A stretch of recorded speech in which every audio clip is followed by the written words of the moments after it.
ఉన్న పరువు తీసుకోవడానికి కాకపోతే ఎందుకే వెళ్ళటం? ఊరికే ఎగ్ పప్పులు తింటా ప్యాలెస్ లో కూకోవచ్చుగా. జేబులోంచి రూపాయి తీసిచ్చింది లేదు గాని అస్తమానం గొట్టాల ముందుకెళ్లి బుడమేరు గేట్లెత్తారు అంటూ బుద్ధి జ్ఞానం లేనోళ్ళ మాట్లాడుతున్నాడు జలగన్న. అసలు బుడమేరుకు గేట్లెప్పుడు బిగిచ్చారా బాబా అని జనం నెత్తి మీద ఉన్న బొత్తు పీక్కుంటున్నారు. ఇప్పుడు గేట్లకి లాకులకి తేడా తెలియనోడు పెద్ద ఇంజనీర్లా కట్టింగులు ఇస్తున్నాడు. పైగా జలగన్న ఎక్కడికెళ్ళినా సీ కొడుతున్నారు జనం. 5 రోజుల నుంచి హాయిగా ఇంట్లో కూకుని ఇప్పుడు వరద తగ్గాక ఊపుకుంటూ వచ్చావా అని మొహం మీద అడిగేస్తున్నారు. మన కర్మ కాకపోతే వరదల్లో సిక్కుకొని జనం లాభోదీపం అంటుంటే కూడా జలగన్న నవ్వుతూనే ఉన్నాడు.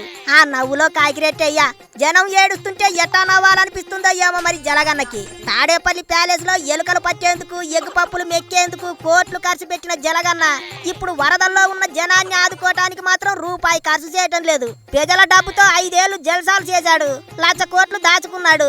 అయినా సరే జేబులోంచి రూపాయి తీయటం లేదు.